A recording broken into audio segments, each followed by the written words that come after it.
красиви кластера събрал. И бързо ще мина така през това, което сигурно много от вас знаят. Просто може някой да не е чувал за това. Накрая ли ще покажеш и сайта? Сайта не съм намерил в Google търсачката. По принцип той е в профила ми в Face, когато е about там за Не, ти ще го кажеш, те ще го напишат. Той тук нали има интернет, ще се отвори. Не мисля, че няма. Защото... Остай, давай сега за нещата. Това е съдържанието. Ще минем през общи неща, морфология. Ще представя картата с някои нови неща, които не съм представил до сега, такива статистически сечения, защото те са по-интересни. И изработка, периодизация, хипотези, само ще спомена, понеже все още предварително да кажа, аз нямам хипотеза. Всеки си има някаква. Ти си неутрален. Да, но имам съмнение относно някъде. Просто имам резерви. Това е Любо Цонев, една разделение на скално-изсечената тип култура. Да, това е човека, който мегалитната теория в България правихме една изложба в 2007. С долмените 2000-та година почна. Давай нататък. Най-общо са на мегалитни структури и на скално изсечени, като според него и според мен също, скално изсечените някои са по-стари от мегалитните после строежи, които са. Това е и в други страни, не само при нас. Общо взето понето сега, което съм регистрирал и с помощта на много от тук, даже на ходящи се хора ми помагат за попълване на картата с ниши, са около 4 и близо 700, като има много също ерозирали, които може би не сме ги били от начало, но се предполага, че са около 5000, колкото се твърдеше от начало. Предимно в Висшето Родопи има 300 в областта Егер и други места в България, не само в Егер и в Будапеща и в друга планина, които са най-сходни до нашите. Най-вече като тип скала, като наименование, защото и тук им казват кошерови пчелници, там казват каптар кошерови скали. И различни други, дори в Демочка сигурно ти си ги виждал. В България има доста пръснати, но доста по-различни от трапецовидните. Горе в Русенско, Силистенско също са по-квадратни, може би от по-много време. Намират се и в други места, в Атина, Сицилия, Сардиния, но са или от по-ново време, или с друго предназначение. Например на Сардиния те са съвсем с други форми, но са пак интересни като скално изсечена култура. Най-често са в отвесни стили, на извени скали, много често на трудно достъпна височина, което после, като само да споменем за хипотезите, примерно утилитарната хипотеза, за използването за метили, за всичко, малко така е тук едната резерва моя, че когато даже видят не само на държавните скали, има ги и над Ненко, на ниски скали има, обаче видят висока скала, максимално, ако има и корниз или подработят, максимално защитена, те гледат една височина, която няма смисъл нужда, ако е предназначена с тези ниши, може да се направят на по-ниско, по-обикновени. Но обикновено са на много високо, доста от нишите на високи и непрестъпни скали. Често в надвиси. В Полежищни Родопи са така зона на активна вулканска дейност. Те са предимно в вулканското, има някои с варови, като са до комплекс Арда, но пак са вулканични тези варови туфи. Само да вмъкна нещо. Под надвеси, едно време са мислили за вечността много здраво. Значи, когато е под навес, нишата не е вали дъжд, не замръзва и не ерозира. И сега се стоят с правите ръбове, днеска говорихме за ерозията, с правите ръбове както са направени. Ако трябва под твърд корниз са обелвали стена, дали да падне, за да бъде там, дето да не е вали дъжд и нишите да са трайни. Виж, те са ги правили преди хиляди години, пък са знаели как трябва да се направи. Да, често всъщност поне половината от скалите е забелязано предварително подработване на отнемане на пласт скала и те са запазили наистина по-добре, особено в по-твърдите. Сега в меките скали, ще поговорим за това, че има доста ерозирали и в зеолита тук между бели пласт и пеперек са по-ерозирали, до Овчово също. Но обикновено е това и аз още Цент Костов беше заровил покрай долмените и за нишите в типа скала. Явно древните са познали много добре, обаче аз паднах случайно в търсенето на едно нещо, което искам да я представя. Аз съм го пускал в нета. Почти 100% от нишите попадат в един геоложки слой. И само тук обаче, понеже е далеч, ще се опитам. Това е карта геоложка, свалена от руските сайтове, която е много подробна. Покажи, ако трябва. Това е езовирис тук. Тя от много карти, тя е много подробна картата. И това са пластовете, като тук имаме триас, креда, неоген, но ето е тези тъмно-жълтите. Тя понеже от различни карти, някъде от цветя малко по-различно. Ето това петно, ето е тези петна тук, където са малко градище. Ще видите, насложих скриншот на моята карта с нищо. Даже сега последните, защото на предния вариант нямаше тези около бели пас. Просто точки, като ги оконтрастих малко. И почти няма ниша, която да излиза извън слоя, който е датиран като олигоцен. Нали? Там не знам, втори или кой кисел вулканизъм беше. Преди 26-30 милиона години тази активна вулканична дейност. И доста добре се вижда как, само тук да ще увелича една, за да забележите. Долу има слайд. Да. Ето на слайда, ама там не се вижда. Ето, например, ето виждате, това е Супер. от дъждовница към Ненкова и Боровица. Как даже на откритите ниши, не само на Женда, ами и на безводно, попадат, а наоколо има много скали, ако сте ходили към безводно. На тези скали няма, обаче точно където олигоценския пласт има и това се повтаря почти навсякъде. По цялата долина на Боровица, чак до новооткритата пещера. Дясно и там как Ето къде свършва пласта, това е на Багра новите ниши, които намериха. Там ли отиваме? Да, това е дъждовница. Да. Значи тук свършва пласта, към Чернооче никъде няма. Същото е забелязано навсякъде. Бели пласт. Това е жестоко. Това просто... Трябва човек ти. Например, същия пласт и на малко градище. По-бавно малко, само че искаме да внимаваме малко. Картата, като е, понеже едното е скриншот, като я геореферирах, може да има някакъв милиметър така отклонение, защото почти съм сигурен, че и скалата, която е на Орлови скали, известните първи скали на Ардино. По-нагоре някъде. Да. Просто се излезе малко отвън, но това сигурно от нагласането на двата слоя. И те са в същия пласт, защото това е 100 ниши, които са много страни от останалите нишни родовски. И тук има петно от същия пласт. Почти 99 колко процента от нишите, това съм го пускал в нета, обаче сега ви покажам по-подробно с последните ниши, за да видите. Че не знам това какво значи. Дори и тези тук, които са по границата с Кайлова, дето се намериха там някои ниши, те около Бенковски и всичките овчево се попадат. Днеска гледахме и свършват. Ивано-Градско няма. Тук има две ниши до Гогутка, които не знам, не са отбелязани. Пласта е малко отгоре, но са уж в друга скала. Не знам колко е точно това. Има някакво изключение, но това нищо не значи, защото хората са някакви да знаят този пласт какъв е, но явно са познали типа скала, която им трябва. Мека вулканична туфа. Някъде е доста по-мека, другаде е по-твърда. По това време е нямало бетон, нямало е нищо, всичко е било камък. Те са го знаели перфектно. Кой може, кой се дълбай. По-твърда е скала, където Чугуморов е пробвал да копае тази нишна среднарда, там е доста по-към риолит, нали, тази вулканична скала. И затова тя е толкова плитка. Не знам това правило. И толкова затруднения са му създали. Но останалите скали обикновено са доста по-меки, някъде си забелязали, особено в азиолита, че даже с пръст можеш да ги ровиш, камо ли с камък. Да се връщам на презентация. Това беше просто отклонението за...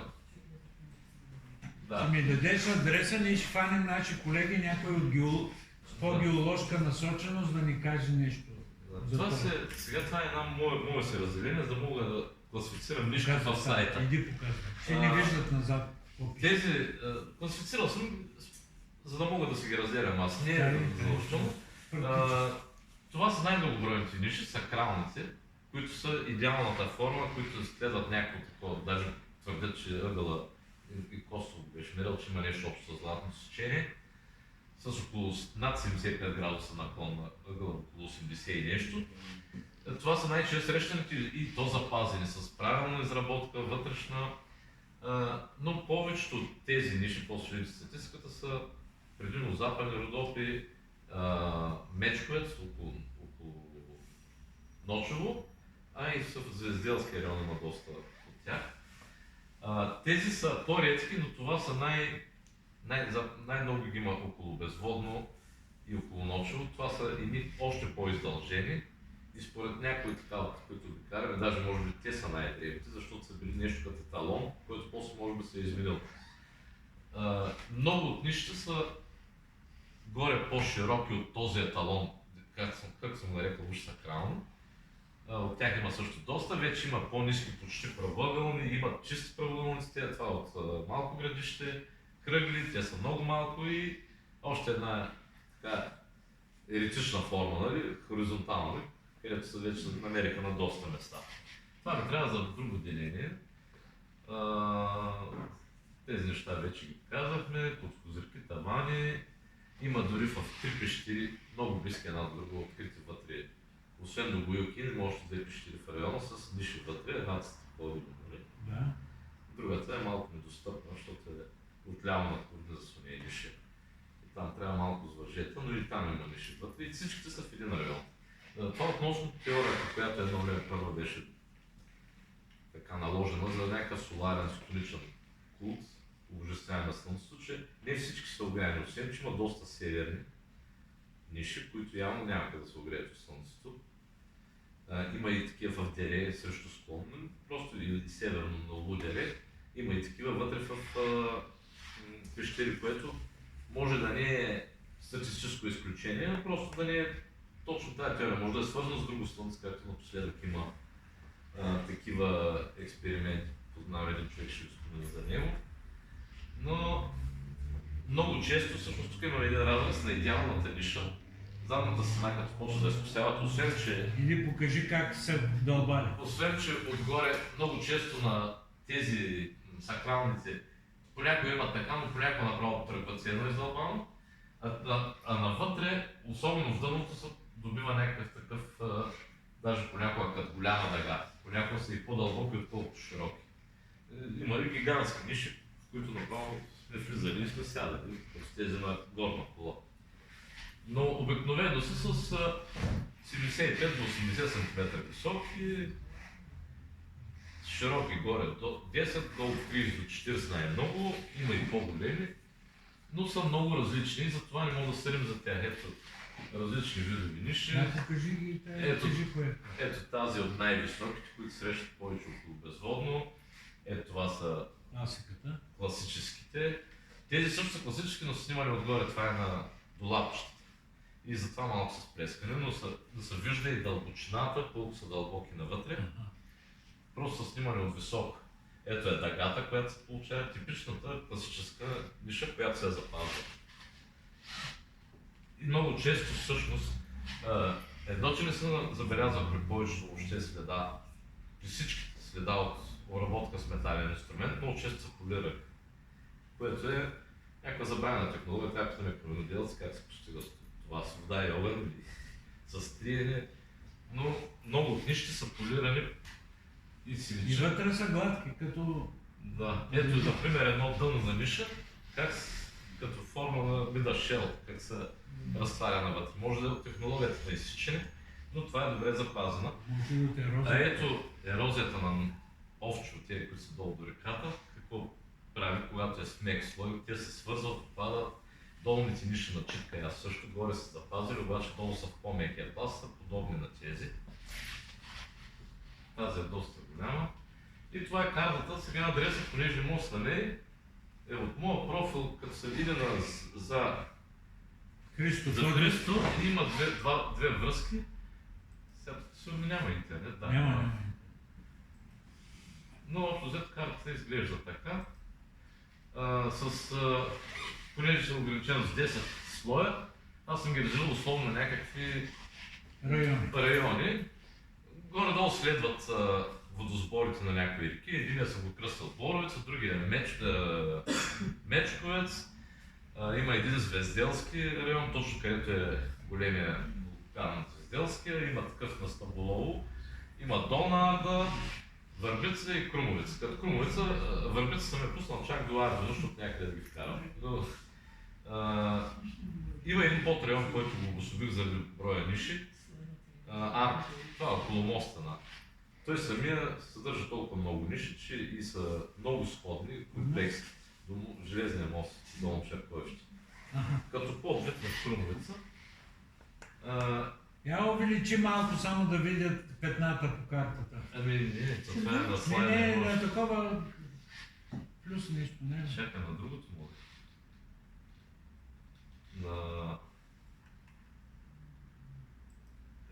Всъщност... Ето тук. Ето, те точно пред това са на Значи всеки като намери някаква ниша, казва на Тодев. Той нанася на тази карта, тя е онлайн. Като цъкнеш на нея и се отваря къде се намира и ако има някакви снимки и снимки. Такова богатство, значи и какво сега ще правиш нов сайт? Не, защото един нов сайт ми може да се качи на един домен с много по-хубава възможност от Google. Значи за мегалитите трябва да направим едно такова. Да. Горе-долу над 580 са отделните скали, защото ако на една скала продължително, както на читка, аз се броя за една, обаче ако са отделени, броя за втора, трета скала, над 580 скали, в около 110 така обособени светилищни обекти. Тези 4800 души. Значи като цъкнеш на едно такова червено, пише 7 ниши, 21 ниши, т.е. това е на една скала, с една до другата. Да, ето тук, това е свален файл в моята карта с... Тук съм се опитал. Сега има известна неточност, може да има 5% грешка, понеже някой едно време съм записал по памет, дали е точно север или североизток, дали е юг. Може да има някаква грешка със сигурност и това, тези неща се коригират. Но общо взето статистиката не е... Понеже тук даже е свален от Google надморска височина. И тук казвам, тук си варя статистика завършени или завършени, от кой тип са и в каква посока са. За да мога да я представя следващото, да речем. Направо си статистика. Да, защото всъщност за да съдим за нещо, например, ето, тук са разделени по посоки бройките ниши. Южните са наистина най-много, 1400, северни са 230, но север, североизток и северозапад си една солидна бройка, която не е изключение. Най-много наистина са запад, югозапад, юг, изток, т.е. огрени към слънце. По другия критерий, типа ниши, най-много са тези сакралните, които са като еталон и след тях са ерозирали. Тук ерозирали аз малко не ми е точно ден, защото има и недовършени. Нали, започнати недовършени или такива почти, които не се виждат и са заобили от ерозията, но те са около 1100 и продължават новите ниши, които изкачат по-често са от този раздел. Тези високо издължени само 283. От другия тип са, те могат да спаднат към сакралните, просто са малко по-широки горе, са близо 900. И вече тези изключения кръгли 17, хоризонтални 50, правоъгълни или квадратни 128, това са наистина някакви еретични отклони, по-често са на изток от Кърджали. Тоест, ще го обяснявам, аз как ще го обяснявам, много са, това брой ниши на една скала. Има ниши с над 100 скали с над 100 ниши. Поне 4 има, така, между 20, 30, 26. Най-много са с една ниша. Но общо взето 90% от нишите съдържат само 50%, от скалите съдържат само 50% от нишите. Понеже има доста все пак скали, които са като големи светилищни комплекси. 40, 50, 100 ниши на тях и те правят наистина бройката. Ето тук една графика, че всъщност най-новото статистика. Имаш ли как са дялани, да се личи как? Само набързо това ще мина, това е по райони. Тук само ви връща внимание, че най-запазените добре еталоните, сакралните и тези високите са предимно в Мечковица и Боровец, т.е. най-западните райони. И до някъде в Звездел. Големия брой други отклонения и ерозирали са предимно в Крумовица, в Долна Арда имат също доста от другия вид заради хубавите ниши на малко градище, на глухите камъни, но са обикновено по-на изток тези, които стават все по-скъли с повече ниши, но и с повече отклонения от, да речем, идеалната норма, а отделно скалата на места е по-мека.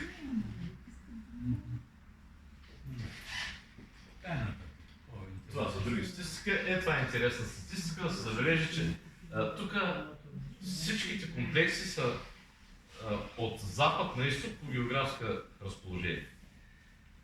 Това е надморска височина светло-синьото, а червеното е брой на ниши на комплекс. Ако не беше Ардино и още няколко големи скали на запад, се забелязва, че да, има комплекси с по 10 до 20 до 30 ниши, но обикновено не са толкова многобройни комплекси. Колкото по-наисток отиваме и вече стигайки до Читкая, до Долно Черковище и до големите комплекси на глухите камъни, нараства броя с скали, също и не Гузгукая, това накрасено, нараства броя на скали с много ниши по тях, което може да помогне на хора, които имат различни теории за произходение, понеже много хора съмняват, че може би не са с едно предназначение, някои може да са отглас или пък имитационни, без да разберат първопричината на тези, които първо са почнали да ги правят. И явно отначало, ако приемем, че еталоните са били на запад, където са и по-трудни условията, по-високо, по-недостъпни, до тук на изток са по-лесни условията. Просто вече комплекси има някъде, където са една до друга. Нали, което дали е за мед или за каквото и да е, но трябва да започне да се разсъждава в тази насока как да се изменя еталона, може би не са правени в рамките на столетия, може да са били на хиляди години. И е възможно наистина да има друго предназначение и друго тълкуване. Сега има предвид, че се утвърждава една икономическа фигура. Значи, за да има храм, някой трябва да го издържа. Тоест, около големи долини, където има и много производство, много население, се издържат по-богати храмове. Храма иска ресурси, иска ядене, каменоделци.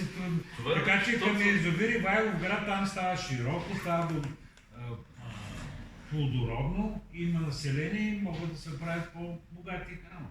Да, може дори така да е било, че наистина са били, понеже се личи често някои ниши, как една друга се направи от един майстор, а други са по-различни, че наистина много специалисти по изсичането са много по-различни срещу някакво възнаграждение. Да ги издържат. Да. Като стигнем до теорията, може да разсъждаваме върху това, че изработването, например, има една скала, до Жълтата пещера, това е на Душковица, където е тя като учебник за етапите на изсичане. Тези ниши са всъщност на едно място, 5 ниши, и показват всичките 4 или 5, аз съм си ги кръстал там 5 етапа на изсичането.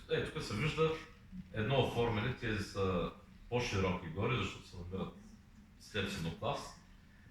Почва са отгоре навътре. Да, първо се очертава. Много често се очертава, не винаги, но понякога се очертава и се почва отгоре надолу. Ето го първият етап, как дали е очертана като тази само, основата отнета, но се почва отгоре надолу. При втория етап вече се отнема колкото трябва горе, ето тук тази много добре си личи. При третия етап се продължава вече почти додолу и тук, докато се стигне до идеалната ниша. И понеже големия брой не завършен от тези, които са писали и розирали, един доста голям брой, сигурно една трета са започнати и не завършили, за тях има най-различни предположения от такива като мен, че може да са за деца, посветени или за какво ли не. Но дори на Фрида Мечкович, където са идеалната, има страшно голям брой незавършени. Сега като бяхме на Петра, там нали има едно пазне. Обясняваха ли, дяла са отгоре надолу.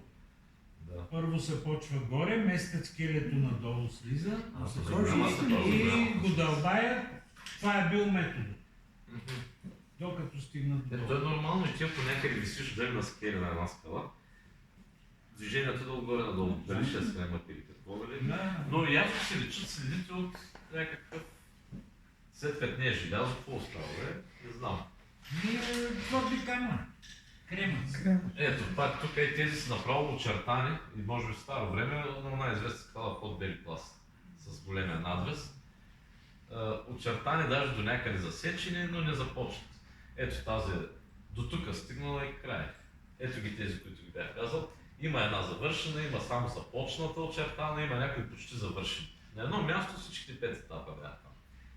Ето ги тези, пак се личи. До тук е стигнато и не е завършено и с доста значителен брой тези незавършени. Обикновено незавършеното говори, че той, който е финансирал, е умрял необичайно. Може да по схемата да прави дарови, взима парите, ама дай още пари да завърша. Няма вече кой е умрял. Който направи, направи. Обикновено казвам.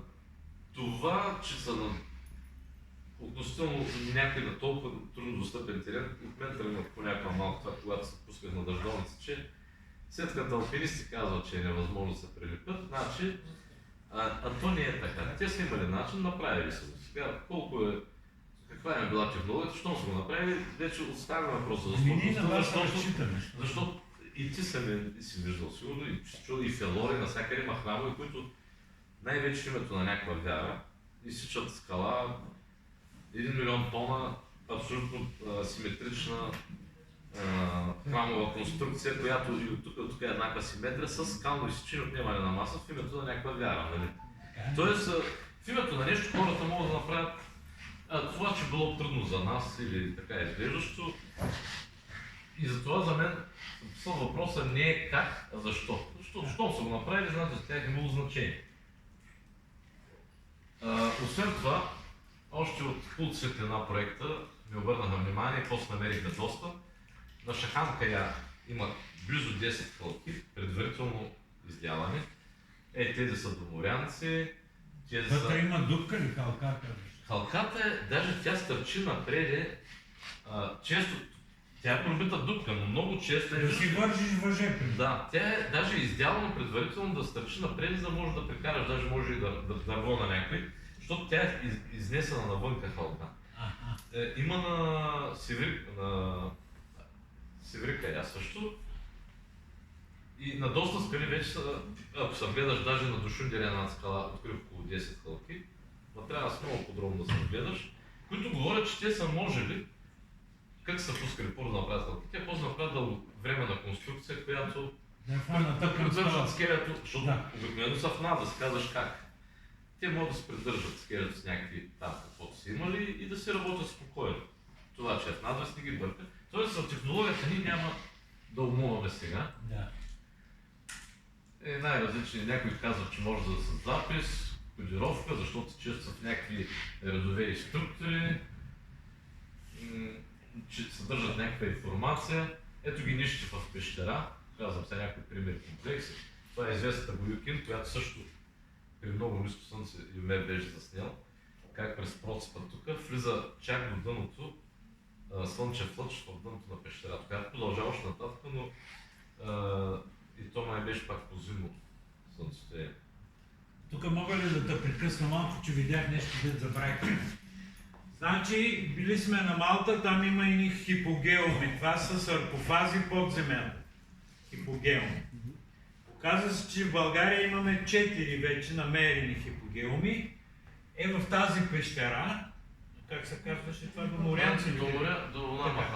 Ето тук вляво има изсечен... Кулич, Махала Кулич. Има изсечен саркофаг, тук така вглъбнат, точно срещу тези ниши. Нали, станало 9 дума за триглифа, където може да се положи тяло на голям човек. Това е хипогеум. Обикновено са западните неща, към залеза на слънцето, нали, към смъртта. И в тази подковил... Между другото, те две са западни. да отробата в Ковил има 3 саркофага, големи, е толкова. Тя затова е една такава странна, като я погледнеш, срещу това кригът големия. 3 саркофага, т.е.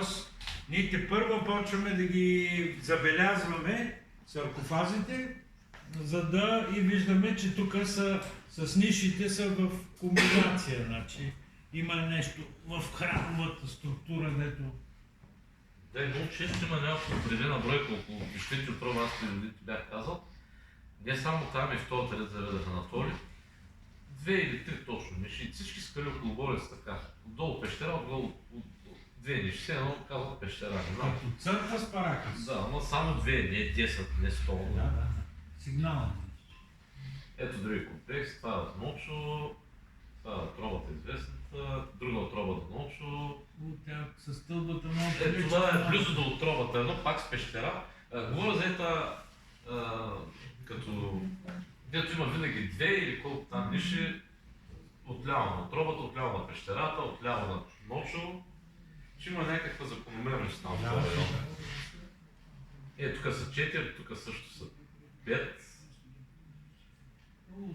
Това са едни от по-известните типични скали, които надвес да пази, дали предварително или естествено използван надвес да пази. Това е Калпакая, това е на горна кула, това е кръстен тверетел. Армакая. Не, Христос скалилет. Това е на Душковица, пак един хубав надвес. Това е Ненко едно задно дере. На много високо, с хубаво такова и това е Карманка, да. Дето казват като кули. Ето още такива с гъбата на дъждовница. Това е на Душковица. Тези също са в надвес, които са на дъждовница. И са доста големи. Този 100 комплекс за ръка е. Това е пътя за Дойранци. Това е под Женда, това е Шаханкая. Виждате човека колко е малък. Това ти ма снимам, мисля, защото бяхте на другия склон. Да, снимам. Всъщност това е Милко, ама ти беше снимал и мене тогава. Това е скала с много ниши, това е една малко градище, отляво има скала от гърба. Там, ако се пробрат само на една скала са над 200. Целият комплекс Некрюзови пробори са 450. Това е едно от най-голямото струпване всъщност. Лично това е комплекс, който за него не може да съдиш еднозначно, защото всички епохи бил обитаван. От Ериолита до средновековие. Керамиката там говори за това. Това са падналите преди на Ночо паднала скала, която може да се разгледат много отблизо, даже някакви изглеждат като Борели, Овчо, Ардино. Това е известният фалос, който срещу отровата от друга страна, но до реката, ама не се вижда това, да вижда до него. Който надолу има една ниша. Къде е срещу отровата, от другата страна е язовира ли? Точно където са кулици на Котна нула, дето се минава по мостчето за Калпакая за всичко, трябва да са мине 4-500 метра, обаче терена е много стръмен и пресечен. И скалата, понеже на фон други скали не се вижда. Така или отгоре да я погледнеш, се вижда като си иде до нея, иначе отдалече. И там са няколко скали с ниши. Сиккая, така наречена. Тези са едни много интересни на Ангелови вода. Тук има разни теории, че не само полиране или горяно вътре, че са стопяни смисъл. Имаше на едно място. Тези са на Ночо. Тази скала, която е докрашена, е толкова нагъсто с ниши, че има над 8-10 ниши хоризонтално. Просто където има място да слага. Да, малко виждал си канона е бастисан. Гузгунка я се каже. Дето е след селото. Това е долапчета с класически, пак малко градище и читка я. Това са големите комплекси. Това е Лъва, Пармакая, Ангелова вода, това са едни от най-известните. Други ниши, Овчо ерозирали. И това е от жълтата пещера, пак на Душката. И периодизацията сега с тези експедиции, с които бяхме с Стефанка, особено на Ночо, където няма много други примеси от по-нова керамика, 80-90% от керамиката беше Ениолит. Същото и беше и под Харманка, отнадолу под стровата. Колко хиляди години ще бъде новата ера? Ениолита, те за България говорят от 4-5 надолу още колко. Към 3. От 4 до 3. Не, и нататък, 7-8.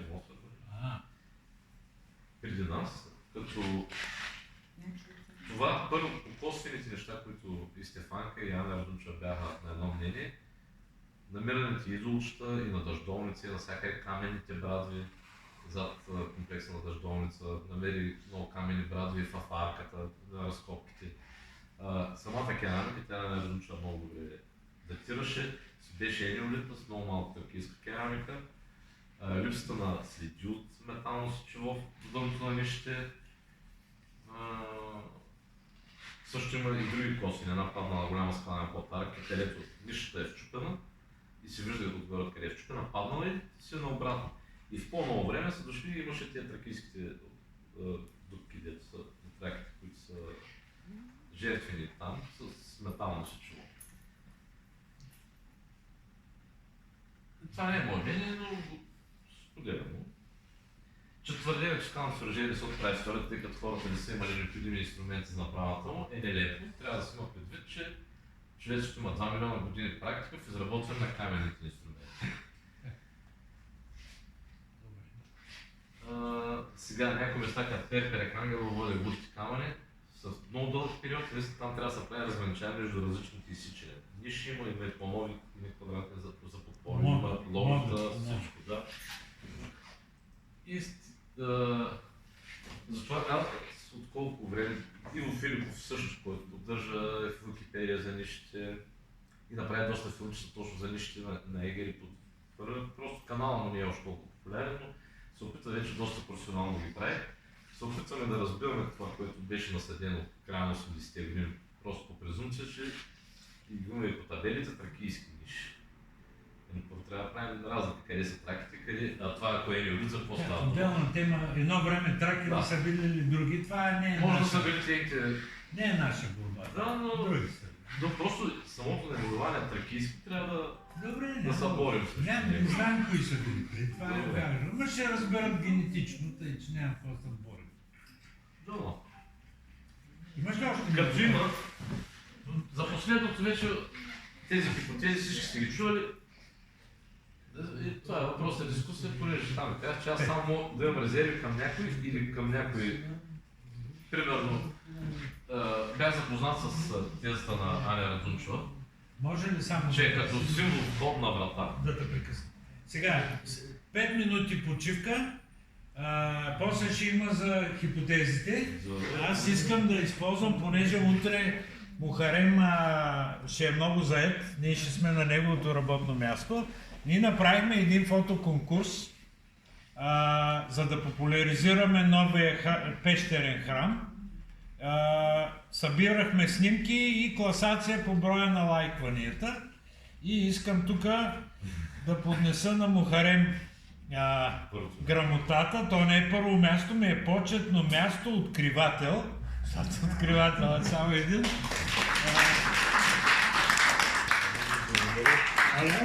Аз ще ви подаря на Зетия, защото той е... Добре, фигурата е негова. Сега, искам да споделя само, че ние утре ще е официалното награждаване, всички други победители ги виждам тук. Но следващия фотоконкурс, някой може да си отиде да знаете, ще е в края на април, ще е финала, е за тази пещера, проходната отроба в Христовите скали, проходната отроба. Това е маршрута за Бездивен. За Бездивен, 2 месеца да имат хората, сега ще е хубаво време, вече няма са такива снегове, да ходят, да снимат, казвайте, който е мераклиев фотограф, да действа. Пускаме го фотоконкурса след 10 на дни малко да ми мине И нека да стават все по-многобройни, за да имат хората време да идат да снимат, да намират, защото различни хора виждат различни неща. Така че различни позиции. За Коледа ще направим един за дъждовница, защото на Коледа Тодев наводи в оная стаичка и се гледа как слънцето за 2-3 секунди минава през процепа. Минути ли? Минута и нещо. Минута и нещо. Така че това са ни плановете. Сега има лека дискусия какво са нишите, всеки ако има някаква хипотеза. Обикновено аз казвам, че хипотезите са толкова, колко са специалностите на изказващите. Защото рударите, геолозите едно, нишани и т.н. Тодев е тук, ще бъде като арбитър, така че давайте. А между другото, виж Коста е тази дясната снимка. Значи деня, който ти пусна покрай този конкурс, една снимка и беше го направил ветровия човек с багра. Виж, ако вярваш синхроничност, същия ден ми праща това нещо Иво Свирачев от Виена, дето той се вманечил пак от 10 крапа. Той е обикалял ниши още 80-та година. И снимал тия махали още като имат хора. И просто се беше откъснал от Виена и последните 7-8 години пак. Вика седа се на офиса и се разсъждава и взел ветровия човек, нали? И прави трапец. Сега, тук не е златното сечение, което, нали, но говорим, че виж в един същия момент ти пускаш това, същия ден той пуска това. Сега, ще има някаква синхроничност. Първо място спечели е тази снимка, която, освен че е красива, нали, най-много лайкове по обясними причини, но какво ни говори тя? Човек, заставайки тук, който е дооформял тая цилиндрична повърхност, ръцете му всъщност стигат до тавана. Тоест това е ергономия. Значи така е направен храма, че обяснява и как е направен и от кой е правен, нали? Защото човек... Само ергономен. Ти ако продължиш ли, тук е точно златното сечение, ако го направиш това с правилния ъгъл. Да. И то горе в върха. Тя за това може би спечели първо място, Даже виж защото показва се... Даже виж сянката, тя подсказва за така снимано по този начин, не че е трапеца, тя се е линия. Добре, нека сега. Вие сте тук от Кърджали, имате хипотези, давайте, разказвайте. Аз Гумаров разчитах, защото... Жалко. Кажи ги. Аз съм се говорил с Гумаров, той каза, че толкова трудно накрая правил до Сеслата и Не че е възможно. Ти тук ги изредиш. Загътни ги хората да мислят, може някой да измисли нещо. Те основно са, не са две течения, но аз така ги разделям. Едната е утилитарната или с битова цел, другата е духовната. Макар че духовната има и други, игрови и всякакви.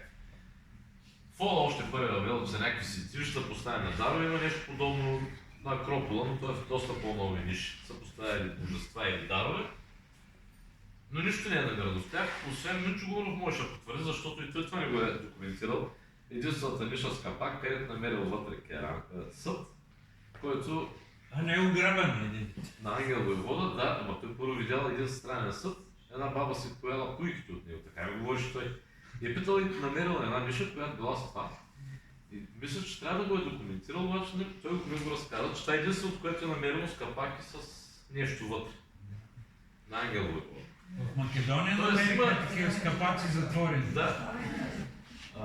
Култ към прадедите, погребален обред за урните. Това е една от най-известните, че някакви урни, обаче и те не са намерени, като керамика и като нещо, като остатъци. Култово или символично значение, преход към смърт. За Ангел Разум, имаше предвид, че още винаги всички вярвания на древните народи трябва да намерят пещера, за да минат нататък, че някакъв вид, ако не си направи, ако няма пещера, се прави дупка, за да мине.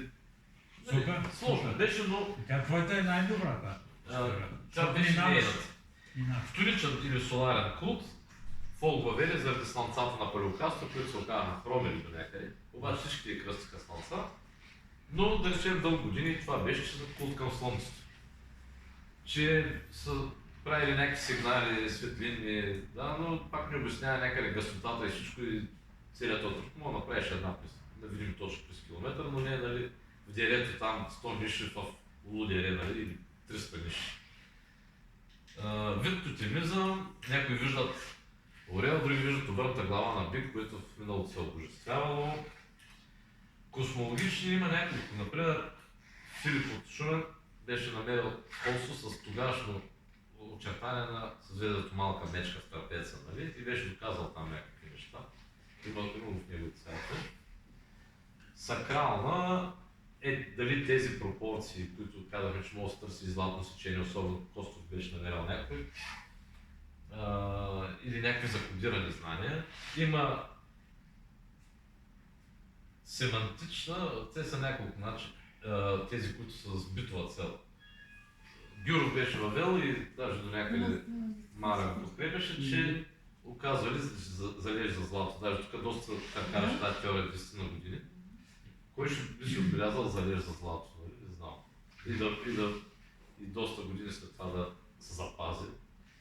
И с толкова стотици ниши, не знам какво точно то символ, но бяха изкарали тази пъти показатели или добив на пчелен мед. Сега няма го който е голям поддръжък на тази теза, ще стане интересна дискусия, понеже много хора вярват, че не само от името Кован Кая, ами поради аналози съвремени в Македония има скални ниши, вярно ниско, чили са трапецовидни, но си гледат хората пчели в Унгария, викат Картарко, нали, името е било едно от най-ценните неща на времето. Логиката е много така, като гледаш другите тези отнесени теории, казваш, абе, що трябва да търсваме под вода? Те най-очевидно вярно е това, което е, нали, виж колко податки има, те трябва да е за пчели. Ние сме виждали стълби закрепени и гледат пчели си виждаш в Тибет има или дето са едни стълби, се катерят на 20 метра кокили, за да събират мед. Тоест, важно е на някои хора.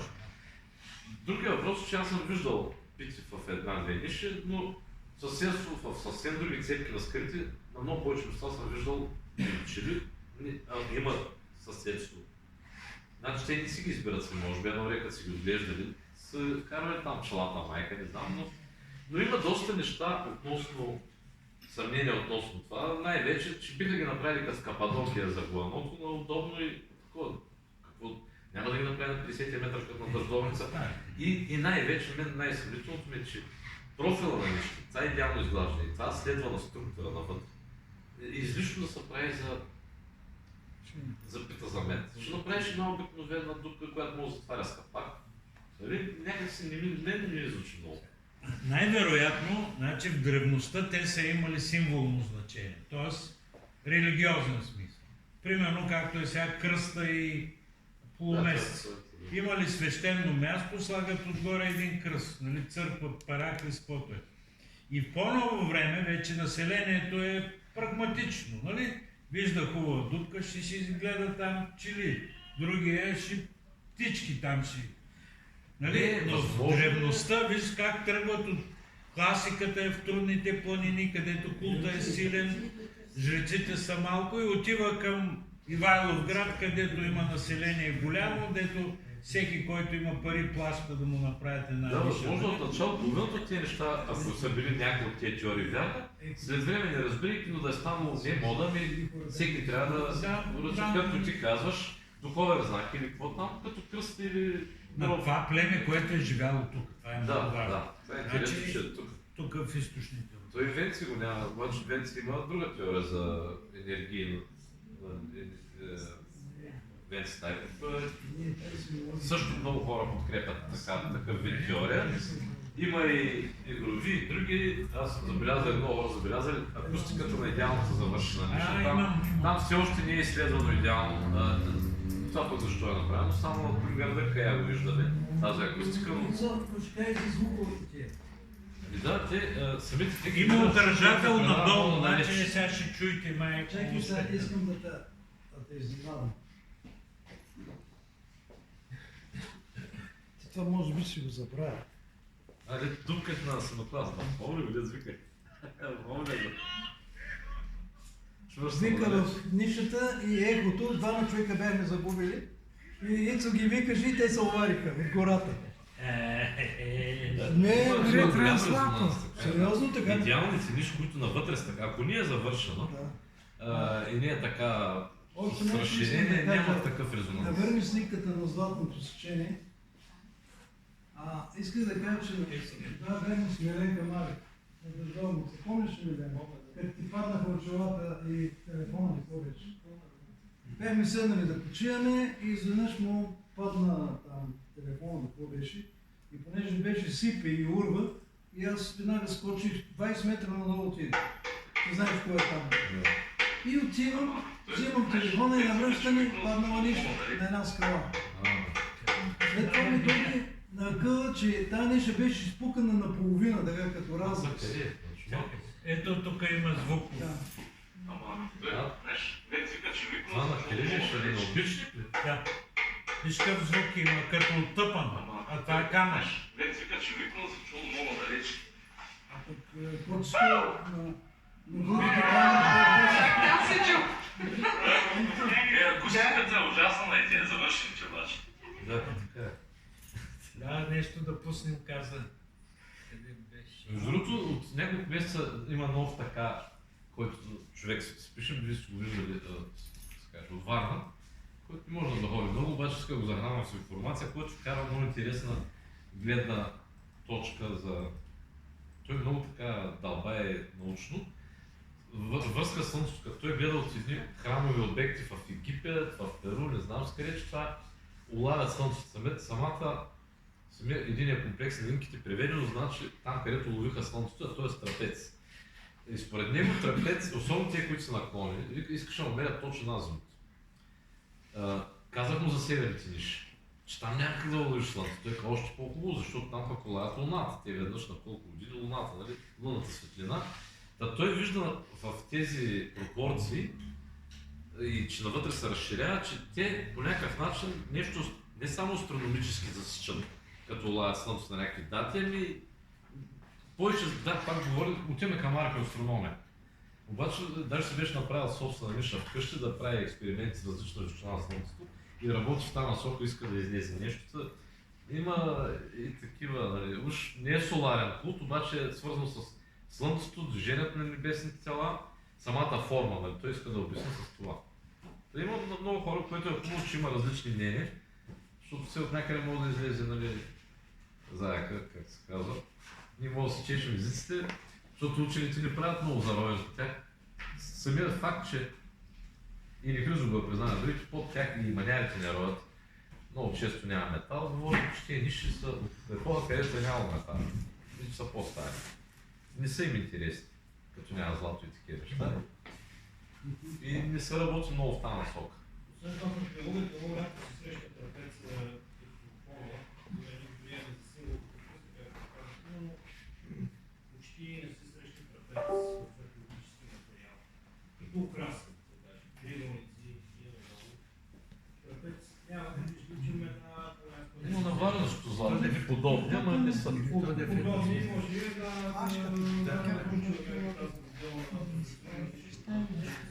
Аз за това си мисля.